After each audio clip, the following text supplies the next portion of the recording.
Hello everybody and welcome to this Train Sim TV video. Today we're taking a look at one of Matt Carroll's working timetable scenario packs, which are available from Alan Thompson Sim. And this one he has kindly sent me. It's a fantastic pack I've enjoyed driving so far. And this is Midland Main Line, East Midlands and South Yorkshire 1997 to 2000. It's available for £5.99 from ATS and again use 17 scenarios. The disclaimer is that I only really play, in terms of payware scenarios, the only ones I'll really play are the ones by Matt Carroll and the ones by Richard Fletcher. I think that those are the two best guys out there at the moment when it comes to payware scenarios, and I really enjoy driving those. And this is a showcase of my favourite scenario from this pack. This is 1B57, the 1737 York to St Pancras, driving it between Sheffield and Leicester via Nottingham. You drive a pair of 170s because it's when 170s were still on the MML services back in 2000. And the briefing for this scenario is Midland Main Line operates services to and from York at weekends. Just going to unpause the game and open the doors and carry on reading.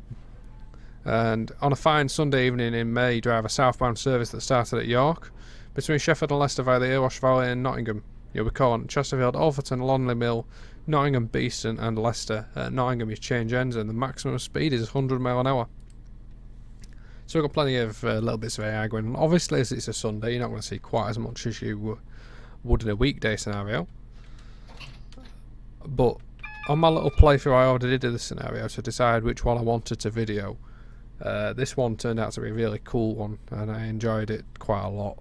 And it's in the right sort of weather conditions for a video as well, so I decided that this would be one I'd want to do. So here we are. Apologies to Matt that it's taken me a bit longer than I initially thought to get this video done. Partly motivational reasons and partly PS5 came out and Call of Duty came out and I was just a bit distracted. But mainly I just had no motivation to do videos, to be honest. And I don't want to do videos when I'm not motivated because I don't do a very good job. I don't do a very good job anyway, but I do a worse job when I'm not motivated. I don't, just like I've done a bad job of getting the loco in gear there. So we'll be getting the road in a minute. Again, we are on a pair of Midland Main Line liveried 170s. Over there you got a pair of Central Trains 158s, which I suspect are on some service from Liverpool. You got a First North Western liveried 150 up there as well, which is obviously on a Hope Valley service. So we're just leaving Sheffield now. When we get up to the tunnel at Thorpe, I'm probably going to cut the video there, and a bit like we did with the video on the BHBP, we'll just put in the main parts until we get towards Nottingham area, because that's when it starts getting really interesting. I really enjoyed that area of the scenario. So we'll get the initial departure out of Sheffield done, then we'll do show Chesterfield obviously, and then we'll probably show the stations at Alverton and maybe Trains Junction as well, but you know, we'll cut a fair chunk out just so the video is not a full 1 hour and 20 long, because that is how long the scenario is. I want the video to be less than an hour ideally.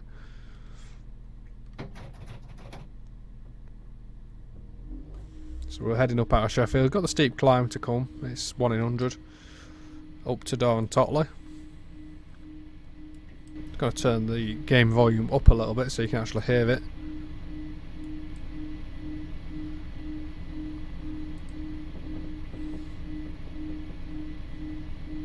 Of course I'm driving the route with the AP weather enhancement pack turned on as well, which AP kindly updated to support the MML route because it makes the lighting, generally speaking, a lot better on the route. So I would recommend, if you have got the Just Trains Midland Main Line routes, particularly Derby, Nottingham, Leicester and stuff like that, download and you own the AP weather pack, re-download the AP weather pack, because you're going to get a lot better lighting than what I was able to pull out of the original route. May look to readdress that at some point if I get a chance and whatnot, and if I can do a good enough job.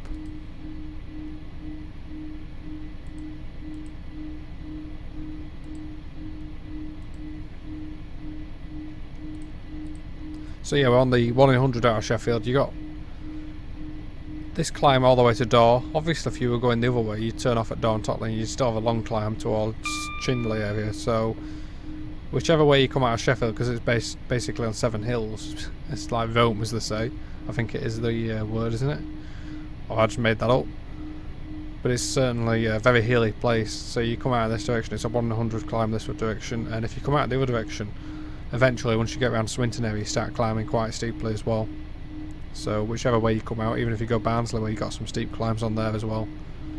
And no matter which way you come out of Sheffield, you're going to have to go up a hill at some point, because the city's in a valley, that's why it always floods. It's the River Don in the centre there of Sheffield. Comes down the Derwent, is the River Derwent goes through Sheffield as well. I know there's certainly the River Don. That comes down from up towards the Woodard route, I think. But it's certainly like whenever I go walking the dog up Bradfield Dale and stuff like that, which is above Sheffield, you can really see your city miles away in the distance. It's so much lower than the hills surrounding.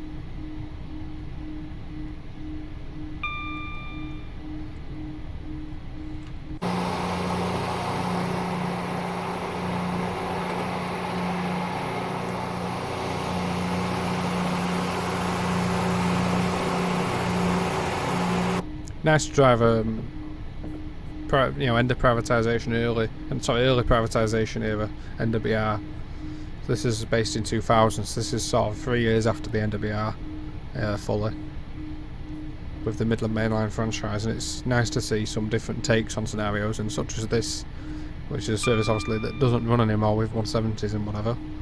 It's fantastic to have a different take on it. Certainly one that I've enjoyed driving. So not far from Dorman-Totley, you've got a Virgin Trains Hst here, so that's a cross-country working.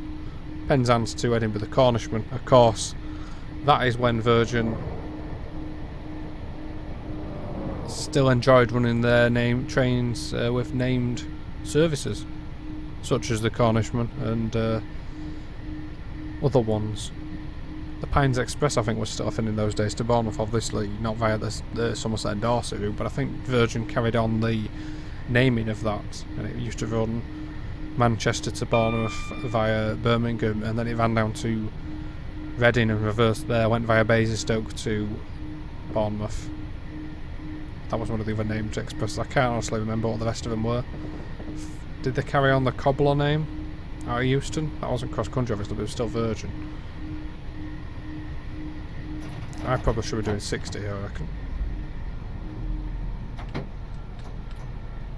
Man doesn't know speed limit, man built the route.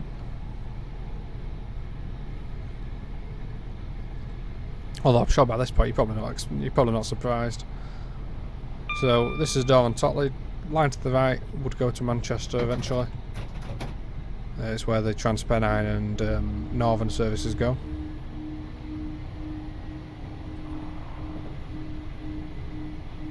One in 97, and the summit of this is in the middle of this tunnel. So I'm going to cut the video now. We'll resume the video once we get up towards Chesterfield.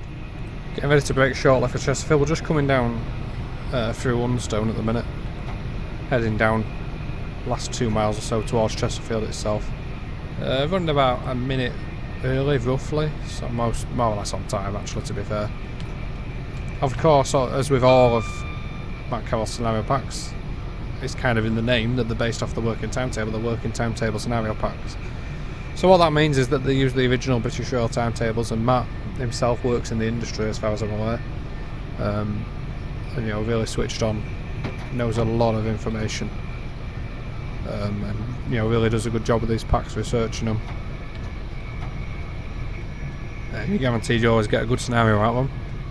And again, I will say it again, same can be said for Richard Fletcher's scenarios there on VP, the VP scenario packs, Vulcan Productions website.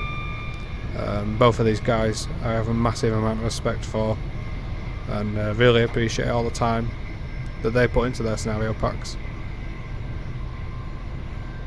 People that I look up to when making my own scenarios. And similar with the freeware side, there's people that I look up to there, such as Sinks and many other developers aside. But those are the people that I would certainly recommend if you're looking for people's scenarios. There's other people, Crankybot, Mr. Dreamliner does some cracking scenarios on ATS. But if you look around, you'll find there's some fantastic scenarios out there, and a good number of websites to get them from. So we're coming into Chesterfield. I'm going to brake just after this bridge, Get it down from 70. Plenty of time to spare. We can break early. We don't need to rush here. We've got 2 minutes to get into the station yet.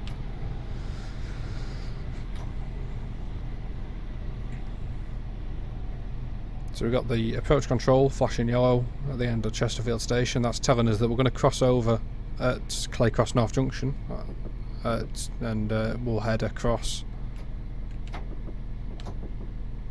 towards, sorry, Tupton Junction actually. We'll head across to the Airwash Valley lines. Airwash, I don't know how they actually say it. I'm sure that there's somebody keeps commenting on the videos telling us how to say it. EV-wash is how it keeps getting written, but I'm sure that's not how you say it. Airwash maybe, I don't know. Airwash is how I've always said it, but I know people say not to say it like that. But anyway, that's where we're heading, regardless. Once I eventually stop at Chesterfield. So we'll get the doors unlocked when we stop. So about a minute early. So again, it's a Sunday evening in this scenario. So the AI in this particular scenario is a little bit less than you would probably expect, because it is a Sunday. But this scenario has some pretty cool stuff going for it as we get further on. And that was the reason I wanted to video it.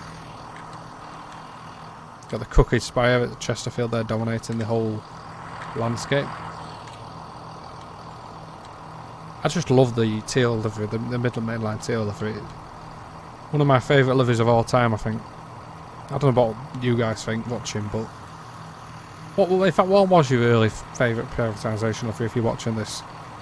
Drop it in the comments. Be interested to know what you think. But this, I think for me, Midland Main Line teal may well be my favourite early privatisation livery. I feel like that sort of era was some of the very best liveries that we saw on trains as well. Myself.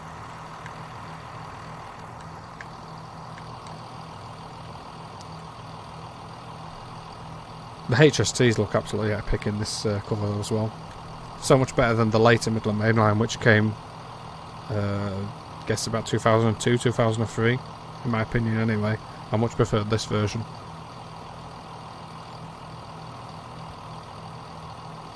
And this and GNAR are my two favourites. GNAR always has a special place in my heart. But then there was other cracking liveries such as the FGW Fag Packet, and then there was also the Merlin livery that was short-lived, but it was pretty cool.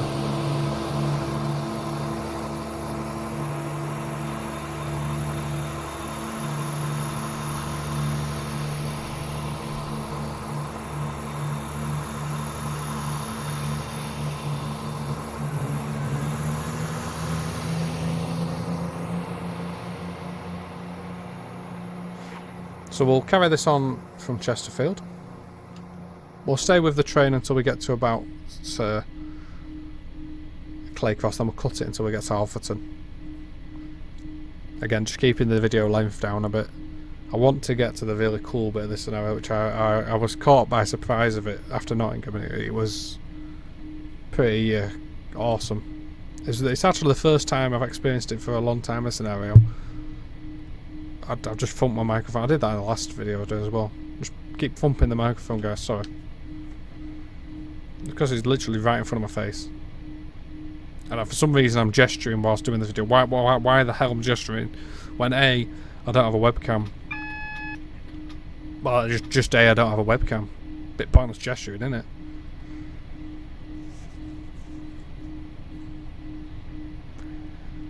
So we'll cross over here to the Airwash Valley line. So now we're going on to the up Airwash Valley fast. Well, the up Airwash Valley, I guess. And on the right hand side, obviously you've got the Midland Main Line to Derby. Of course, the Airwash Valley in the old days was the Midland Main Line. People these days think of the line to Derby via Belper as being the actual Midland Main Line per se. But the Airwash Valley was really the more direct main line back in the day.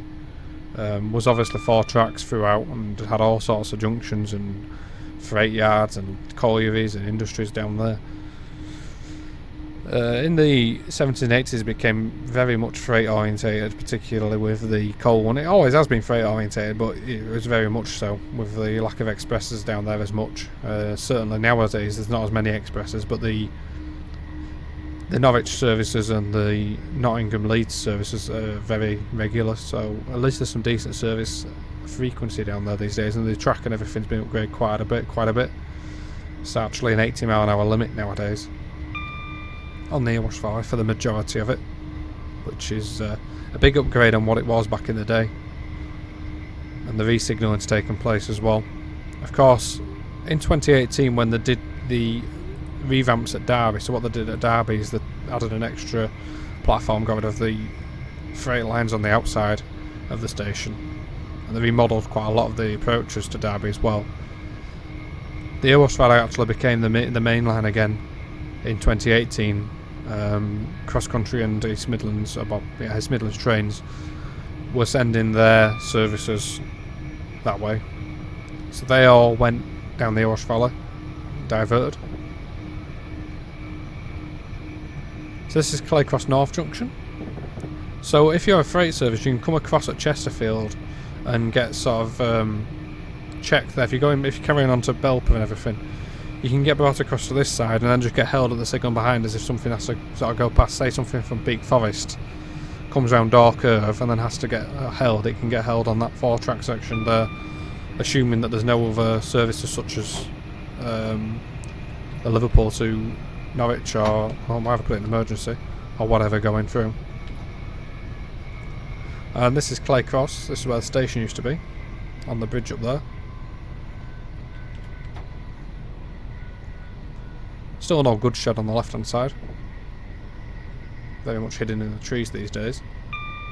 And then we've got the sharp curve now. We diverge now, so that line on the right there continues to Derby. You can get to Derby actually from here in about 20 odd minutes that way, whereas this way obviously takes quite a lot longer because you'd have to go around Long Eaton to get to Derby. So we're on the Osh Valley now. Used to be tracks to the right hand side until relatively recently. They only got taken out about 10 years ago, if that, maybe 5 years ago actually, but they weren't in use I don't think at that point. So we're going to skip again a little bit. We'll rejoin the service at Alfreton. So we are now coming down the hill, about a mile and a half to Alfreton. Get the power off.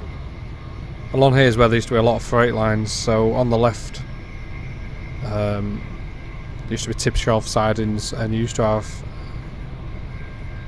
engine shed, I think it was Westhouses, loco shed. Quite a lot of colliery lines used to come in here. Nowadays obviously the line on the left is just a freight line, so what that actually used for is it's used to regulate freight engines. It's a really slow line, it's like 20 mile an hour. And they use it these days just to regulate freight, so if there's a freight coming through, shove it in there, and you can just keep out of the way for 20 minutes or so. It's bi-directional as well. And they can use that to obviously get freight out of the way whilst an express comes past. Some of the freight actually is booked along those lines, even if it's not got anything to overtake it. Again, I suspect that's just to regulate the timings, and sometimes they don't actually go along it. Sometimes they'll carry on the main and end up running about 15 minutes earlier, 10 minutes earlier, whatever. Obviously going down there at 20 as opposed to 60 on this fast line does take a bit longer. So this is Alfreton station. Next stop after this I think is Nottingham itself.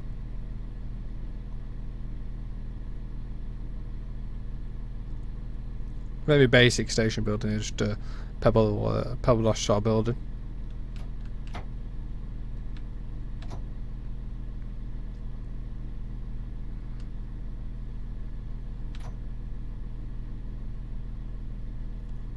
One that I came and researched right at the end of the original lockdown in June. Nice easy job, small station.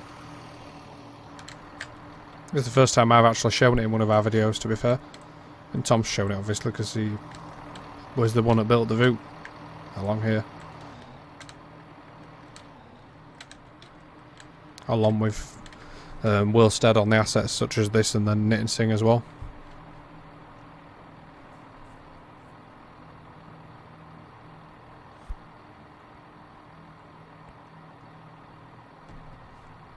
In a couple of moments we'll be leaving Alfreton, and then we'll be stopping at Langley Mill. Oh, we do stop at Langley Mill. We'll stop at Langley Mill first, then Nottingham. And then it's Beeston, Leicester. Interestingly, this one doesn't actually stop at Loughborough.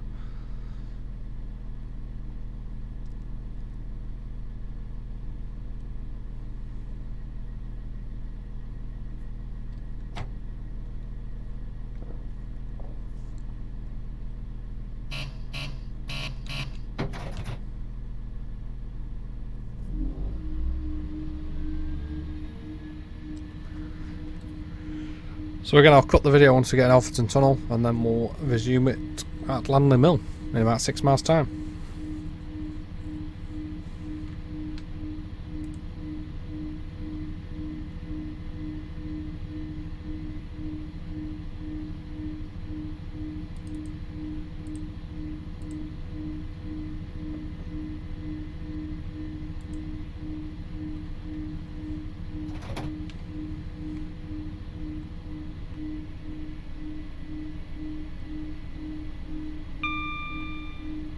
Got the old Alfreton Tunnel on the left hand side there. It used to be, obviously, as I said before, it used to be 4 tracks down here.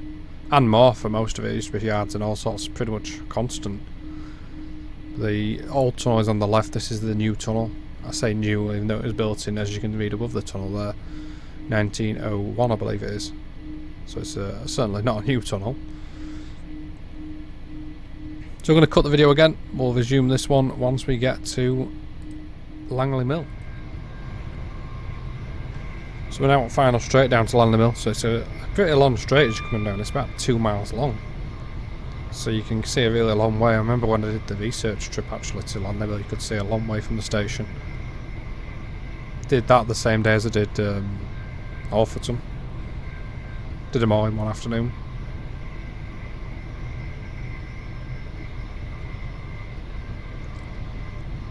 So again, you got one of those avoiding lines on the right hand side. That's a straight line, once again bi-directional. Most freight actually doesn't use these lines though. It usually just carries straight on the what you would call the fast lines, I guess, the main lines.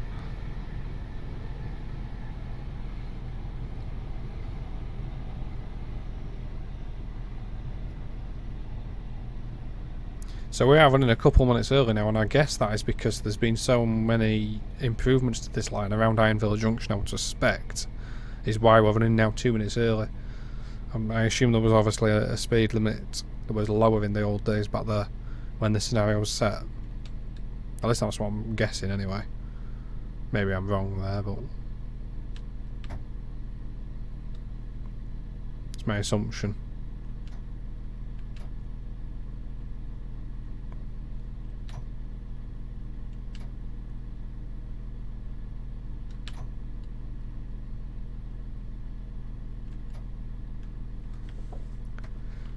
So we arrived here about a minute early. Nice bush casting a shadow on the train. So yeah, as I said before, bi-directional, so you can see we passed a signal just there on this line. And there's another one there.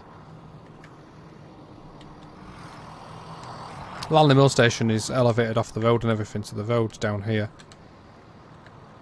And you, to get onto the station, you come up these steps here in the middle. Very basic station. Just long enough for 4 coaches. TS obviously believes it's not, but in real life it is long enough to catch 4 coaches in it. Staggered platforms as well, which is another little feature of it.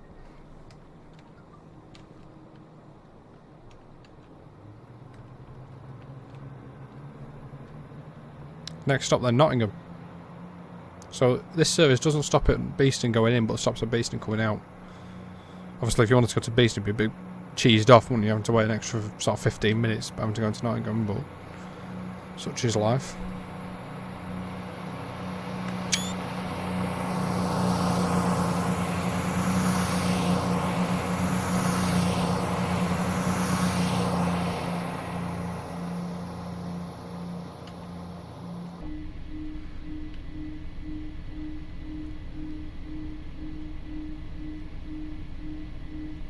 So we'll get this up to speed, and then I'll probably bring the video back in as we're coming around towards the Nottingham area, I think. Maybe at Trains Junction. So we'll cut the video again. So now on the approach to Trains Junction, still got that freight line on the left hand side. That's on the left all the way from Ironville Junction right down to Trains. And beyond then it becomes 4 tracks at Trains Junction, which is where we are just approaching. So from here it becomes 4 tracks, and then it goes through Towton. So if we were going straight on, which we are going straight on to Leicester, but we're going to stop at Nottingham first, so we have to turn left at Trains, and head from Trains then up to Radford Junction, and eventually we go across to Nottingham via Lenton Junction. So we sort of take a circuitous sort of route there, whereas the actual Midland Main Line again would have carried straight on through Towton, about a mile past here, mile and a half, and you then hit Long Eaton and Trains Junction, so you would save a good amount of time doing that, but obviously you don't save Nottingham doing that. So that is what this curve here at Trains Junction serves to provide. You turn off here and go to Nottingham, and all passenger services these days I think are booked to go and do what we're doing here. I don't know if there is the odd one for route knowledge purposes that carries on. I know that on an evening there's HSTs come out of Nottingham, but they still come up from Radford Junction. I don't know if any passenger services are booked at the moment to go between here and Towton. I suspect there is one or two, but certainly not many, because obviously they need to keep it for route knowledge purposes in case there's diversions or whatever. Say this line to the left here was shut, you'd have to divert via Towton, for instance. So we're going to quite a steep climb, because what this line effectively does is it goes over the hill into Nottingham behind Beeston.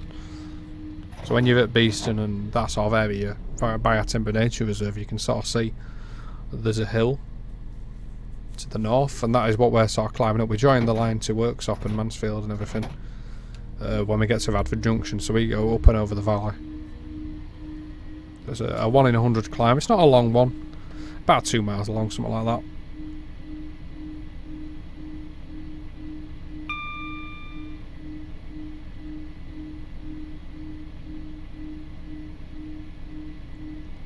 And again, this has actually been re-signalled with the more modern signals as well, the ILS star signals. That was done about a couple of years ago. Can't remember exactly when, a few years ago anyway. But it's a bit of a bizarre one, because it's like on one side where they've done it, and one on the upper track where they've done it, and then not on the down in some areas, and sort of half job. But I think the main re-signal one was done around Radford and Lenton Junctions, to be honest, and sort of accommodate when they did Nottingham re-signalling as well. So they did a lot of work around there. So in terms of what other scenarios you can expect to find in this pack, as I said before, you've got 17 scenarios. There's a pretty epic selection of things to drive. And Matt's rundown of all the details is as follows. Hello and thank you for purchasing the scenario pack. This pack has been researched using archive working timetables, rolling stock allocation and livery records, photographic records and other source material. What you see is hopefully a realistic representation of the Midland Main Line through the East Midlands and into South Yorkshire during the early years of privatisation, so 1997 to 2000.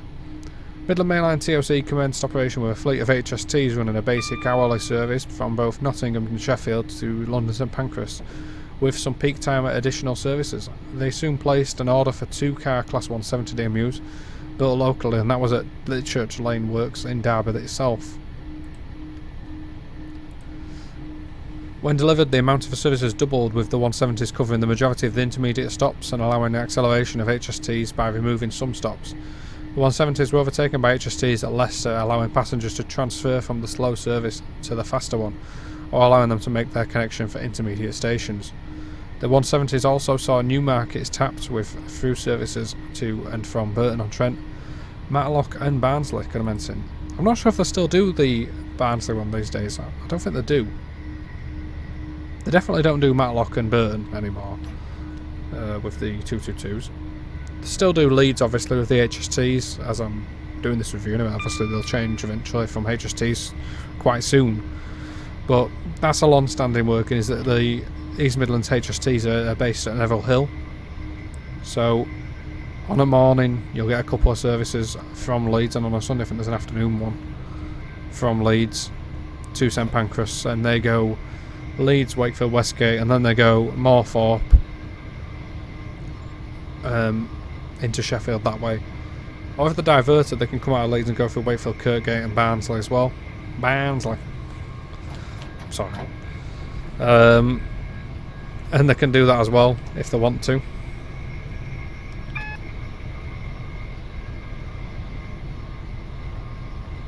But it's certainly, with the scenario pack being 1997 to 2000, it recreates a pretty interesting time on the railways, and some totally different services to what we have these days. Obviously some are still the same, like the Birmingham Nottinghams and Cardiff Nottinghams were still in then, I believe, as well. So you obviously get quite a lot of the same things still running. Don't get me wrong, but it's this stuff with the 170s and stuff that's totally different to anything that's represented today, which is nice to see recreated in this pack. There's a couple of scenarios for 170s as well. I'll do a full rundown of what's actually in the pack, probably while we're at Nottingham, because we're going to be there a few minutes. We're coming down to Radford Curve in a minute, which I still can't believe is 50 miles an hour in this direction, but it is. Oh, in my case apparently it's 55. But it's 55, it's 50, then it drops to 35 on the back end of the curve. It's quite sharp to say you could do this technically at 50 on this bit. But I did speak to a driver and he says that the rarely actually, he usually just waits to get up to the 50 before he actually powers off this 35. Going the opposite direction obviously, and takes the whole thing at 35 rather than 50. 50 just seems a bit fast for that bit. Indeed 35 seems pretty fast for this bit. So that's Radford Junction there, that's the line to Mansfield and Worksop that we've just joined on to. Quick burst of power here to get us back up to 40, and then we'll have to shut off because there's a canal bridge with a 30 mile an hour limit in just a quarter of a mile, so I'll be shutting pretty much straight off and getting back down to the limit for that. Wasn't really any point in speeding up, to be honest.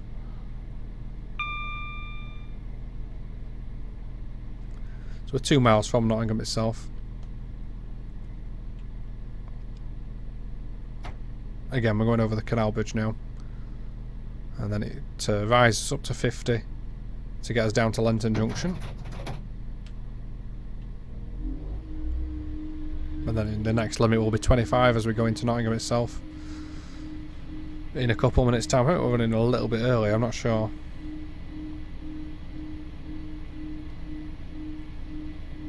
Again, this was RV signalled a few years ago. That's why there's ILS signals dotted in the middle of all this lot.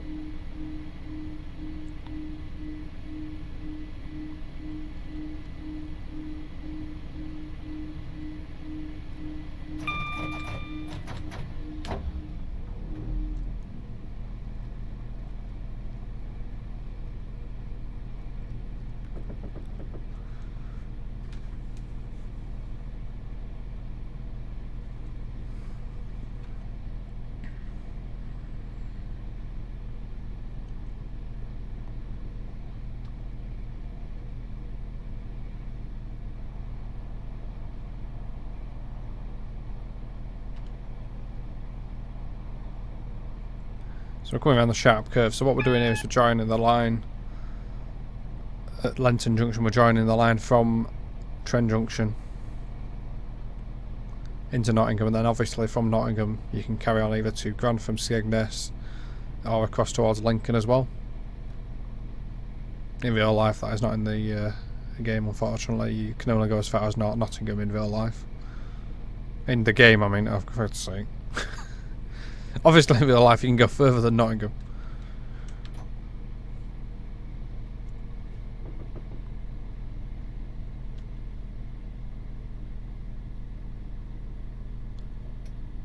So we're on line A coming in here. You've got the HMRC buildings on the left, so that's what all those funny looking buildings are.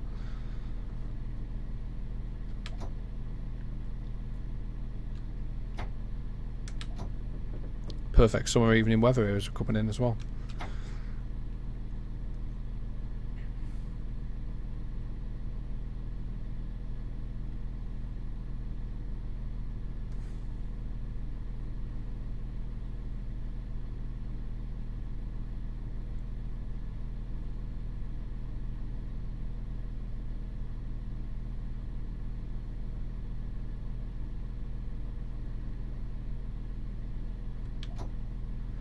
So you've got a 15 limit into the station.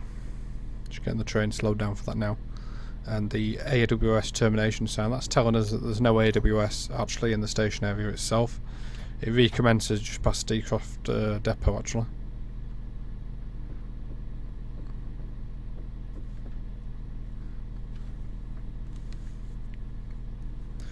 So of course at this time we still had 156s about, so you got a 156 down here in the platform. Of course the station's not entirely accurate for 97 to 2000 because it's based in the modern era when they put the extra platform 4 on. That is the one disadvantage of doing retro scenario packs, but I can look past that. I love driving the older scenarios and it's not too much of a change. Obviously it sort of limits your freight operations a bit because they would have used what was the through line a bit more, but doesn't really stop you doing much. I mean, there's not that much freight about through Nottingham anyway. Right, so what we've got to do is we've got to change ends. So I'm going to put the train into neutral, off, take the master key out. Then we're going to get the tail lights on.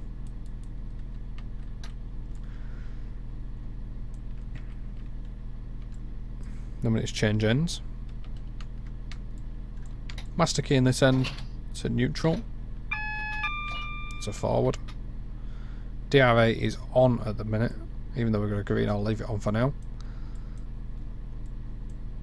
So we got until 1931 here at Nottingham, so I'm going to cut the video for a few minutes and then we'll come back. So we're back at Nottingham, we're ready to depart. There's an HST spawned in it, which is why I've kind of come over here randomly.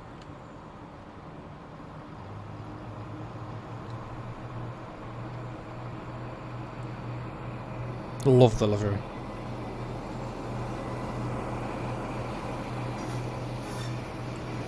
We've still got tail lights on, Mark. There we go.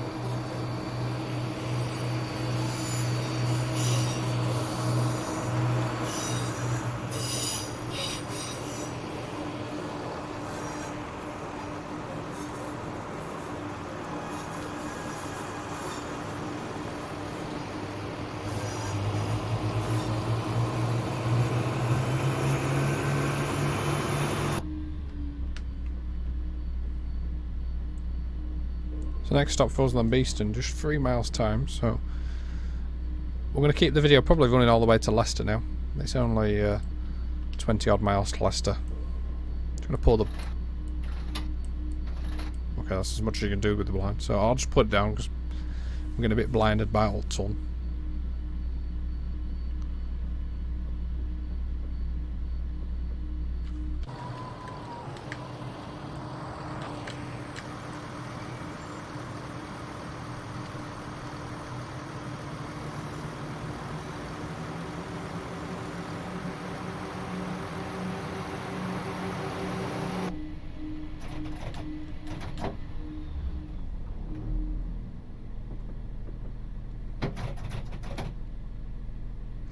So coming out, we're going on to line D. Signal in front should clear as we hit the AWS ramp, which it does. So line speed now up to 50 mile an hour, then up to 80 mile an hour before we slow down for Beeston. We've got an F indication there for the fast line, so we'll take the fast line to Beeston. There is a slow line, obviously, if you're in F8 or whatever rail tour, that you can get looped just outside Nottingham.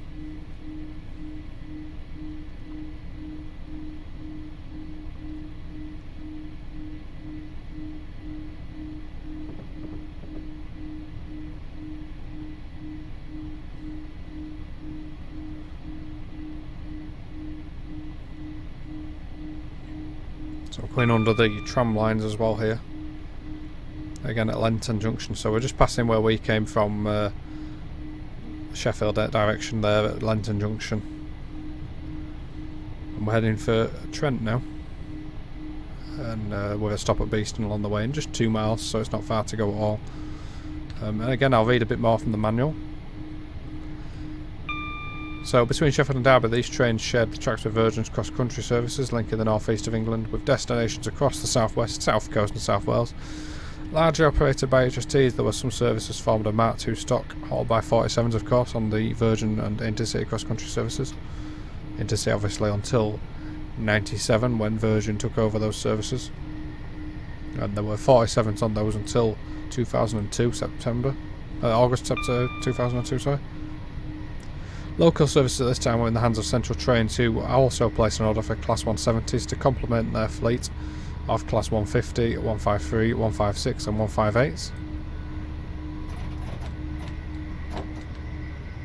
And the manual then says that Central Trains also inherited the Regional Railways Alpha Line series services which operated in this area, such as Norwich to Liverpool, Nottingham to Cardiff and Birmingham Stansted Airport. The area was also a hotbed for freight traffic, dominated by merry-go-round core traffic to and from Ratcliffe Power Station, and the massive Toton complex provided for various different flows, and the Edinburgh locomotive depot there serviced the locomotives in use for the patch. So that's the end of the slow line there on the left. We're just past Beeston Yard on the right. You can see where there were still 4 tracks here at one time, but they're heavily hidden in the undergrowth these days.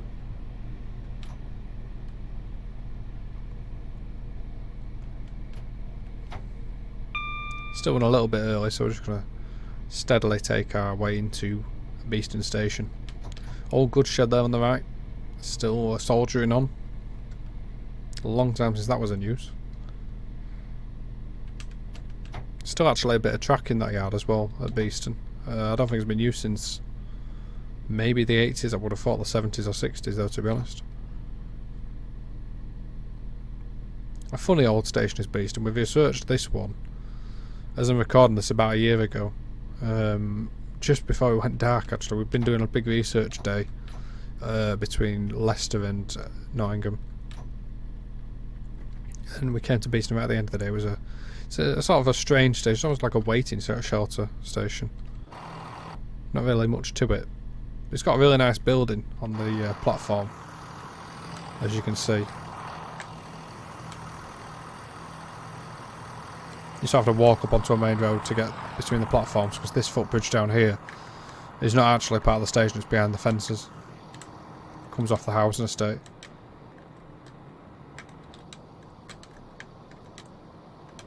So we'll be underway again in a second, then it's next stop Leicester, which should be about 20 minutes. And there's a train coming the other way as well. Oh god, it's a cursed 153. We don't want to look at that. Even if it has got the Major Wales patch on it, I still... it's obviously it's a 153. It's a very old model. It hasn't even got the Major Wales patch, I don't think.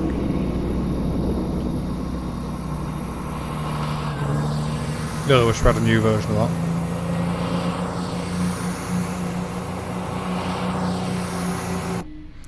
So carry on with the manual. In terms of the features, you get set to have 17 scenarios featuring accurate AI and designed to represent some of the situations encountered by real life drivers. Key features include driving classes 37.0, 37.7, 43, obviously HST, 56, 150/1, 153, 156, 158 and 170. A mixture of fast and stopping services, empty stock and freight workings.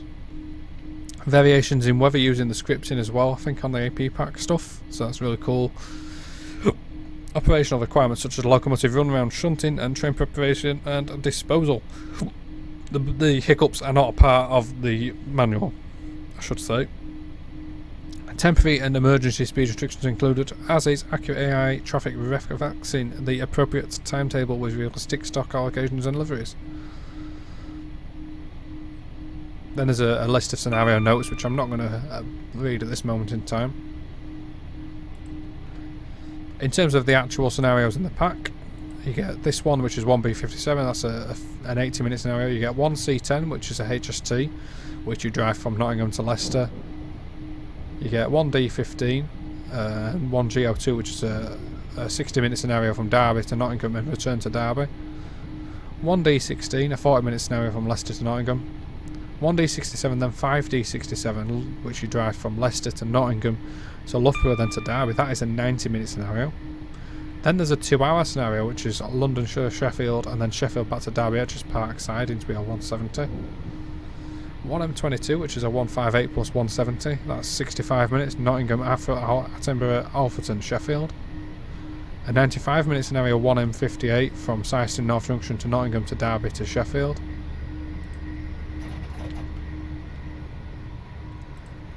Then you get 1 V72, a 60-minute scenario, that's a HST diverted via the Earwash Valley. So that's a Virgin HST. Then you get 2 A55, 5 FO2 and 2 FO2, which is a Nottingham to Derby to Matlock to Derby service. That is a 95-minute scenario. 2 D48 and 2 F48, which is a 50-minute scenario. That's Leicester to Loughborough to Leicester. 2 F50, which is a 50-minute scenario from Nottingham to Leicester in a 170. 5 Z70, Derby Litchurch Lane to Norwich Crown Point. That is a 170 moving out of Litchurch Lane Depot, 45-minute scenario. Then you get a 3-part 1691 Chadderton to Mount Sorrel trip, followed by finally 7G25 Oxcroft Colliery to Ratcliffe Power Station. Now, note the weather. This is why I chose this scenario to video. So we're coming past Trent Junction, but there's been some pretty cool usage of the AP weather pack here. So I'm going to turn the volume up, and you can enjoy some thunder sounds as we're approaching Trent Junction.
I just love the atmosphere that you get from the thunder sounds. My favourite type of weather anyway is thunderstorms, but that's what I like about these packs, is the simulation of the thunderstorms and stuff like that. When I initially drove this one, because I was looking for the best one to drive, hearing that thunder sound was just really caught me out. I was surprised it was epic. Wasn't expecting it, so very enjoyable.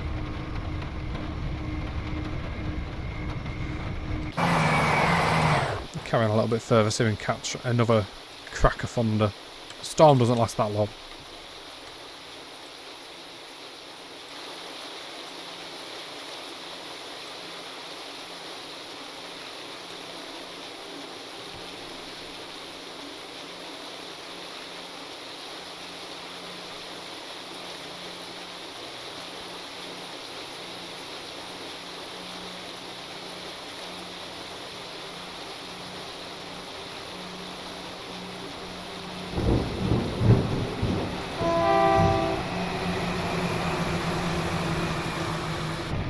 Love it.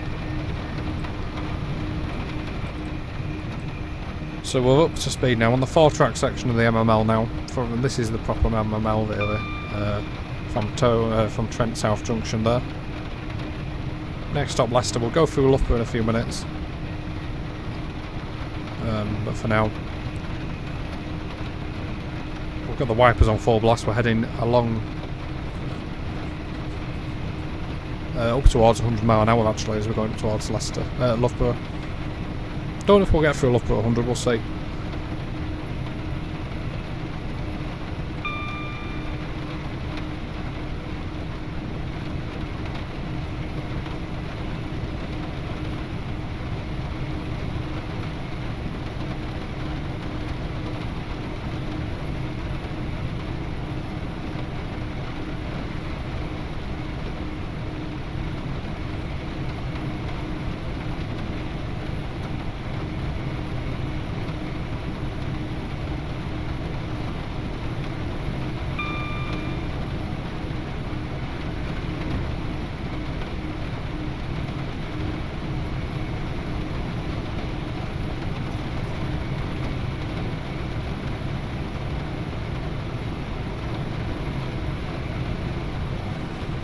So this is Old Hathorn.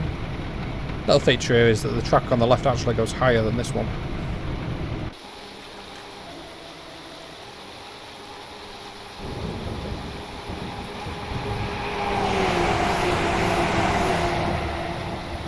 You see it's slowly starting to brighten back up again, I think. Very slowly. Got a double yellow ahead. Now we are approaching the junction for Loughborough.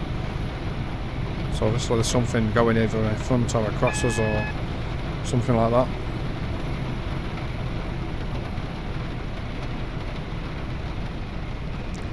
Either way, we'll get the speed brought down just in case. We've got a red at Loughborough North Junction. Single yellow, so we have got a red at the moment.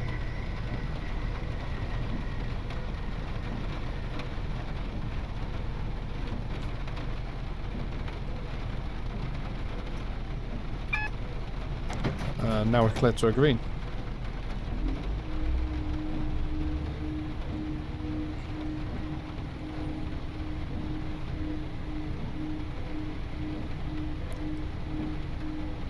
Got a train coming towards us there on the down line, which I suspect would be the reason why we had the signal against us. I would have come along the fast and then crossed over at Loughborough North Junction, I imagine.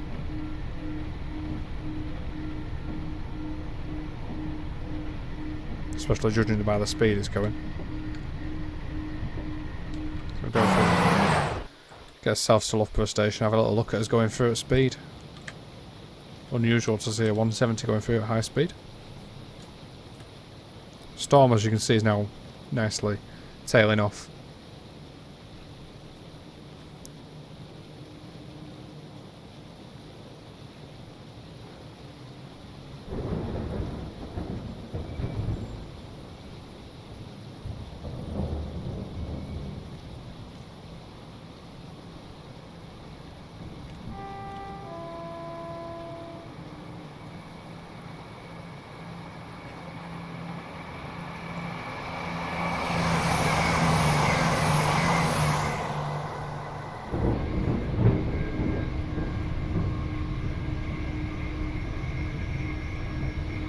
.12 miles to go then to Leicester, so got the section through Mount Saul to go, Barrow upon Saw and Sileby.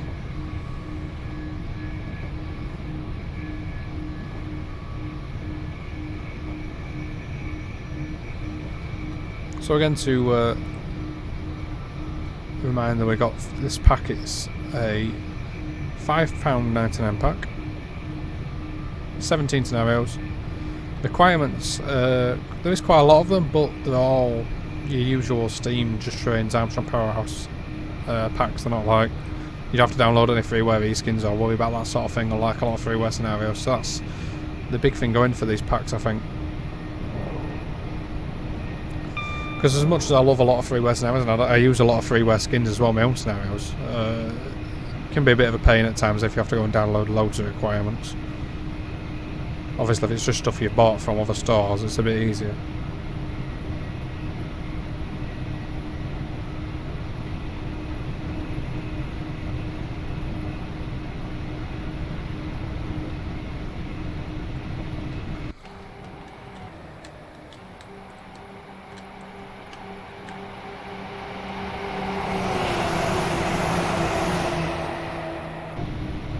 So we're going to Barrow upon Saw cutting. You can see the sky's now clearing back to normal, so it's cleared the storm.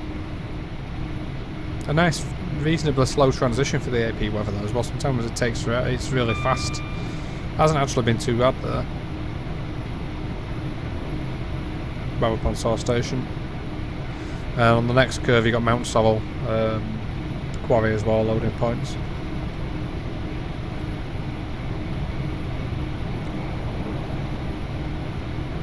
Just coming up on the right, you can see all the PGA hoppers in there.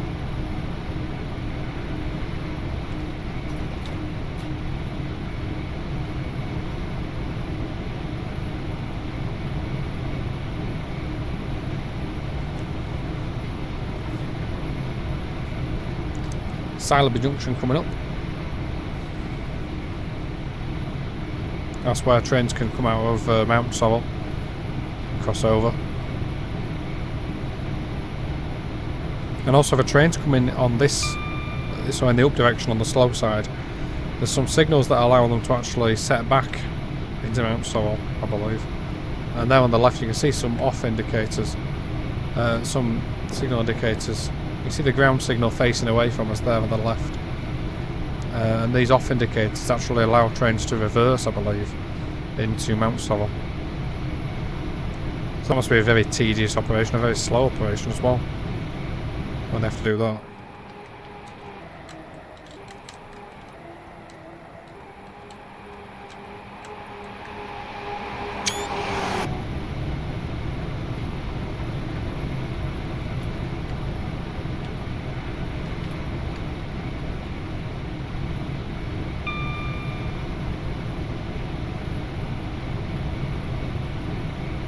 We're just about to pass under Cossington footbridge, and then we'll head around Hst Junction as well.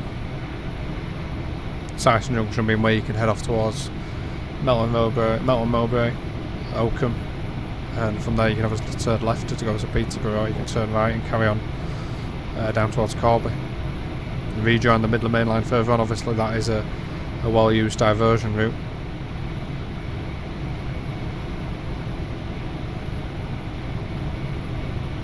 37 coming the other way by the looks, enough, right?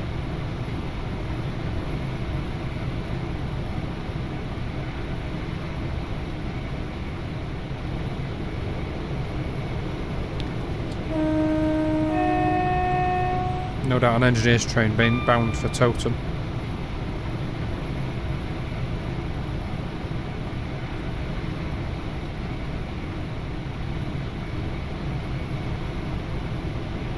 So about to pass through Hst Station, Hst Junction coming up. It's a triangular junction. There's the really small station.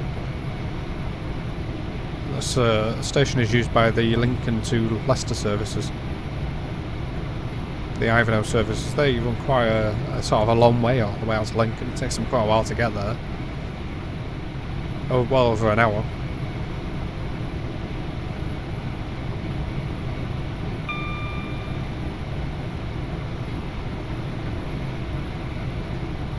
Thurmaston footbridge, I think this is. We went to research this one again last year. Try and judge the height of it and everything.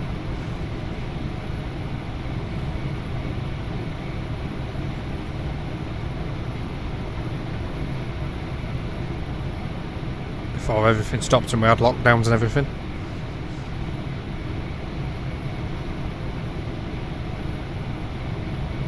So we get down toward 90 limit in about 1.5 miles, so I'm just going to shut all power off.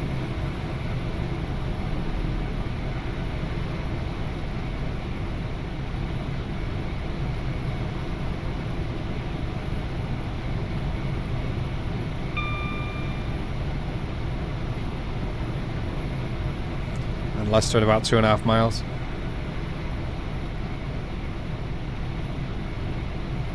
Again, it's a 3-track section here, and a funny arrangement as well. With obviously, it's a bit limited in terms of the fact that it is 3-track. Pretty busy section of line, used by the Leicester to Lincoln service, as I said, and the freight service have to use it as well. So it can get a bit tricky, I imagine, trying to path trains sort of each way on that. One would imagine it would anyway. I think the Stansted services that run generally seem to come onto the fast line as far as I'm aware at Hst.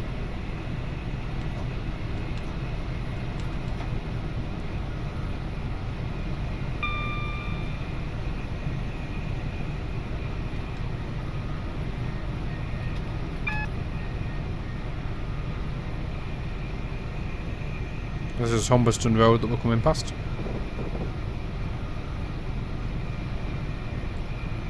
There's a couple of sidings on the right hand side, and then we come down into Leicester, just over a mile, well less than a mile actually. Start braking. Of course Leicester LIP will be on the left hand side, when it was still in use by AWS, so there's quite a lot of locos on there.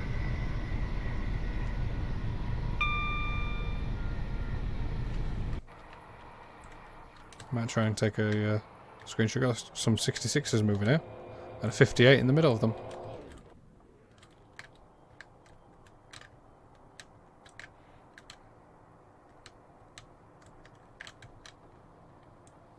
It's a nice collection of 37s and stuff in the yard.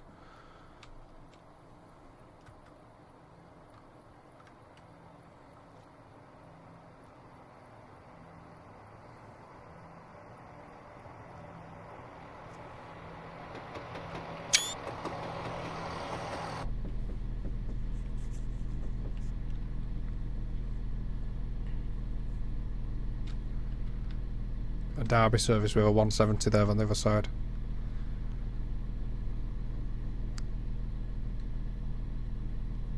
She's coming in nice and steady here.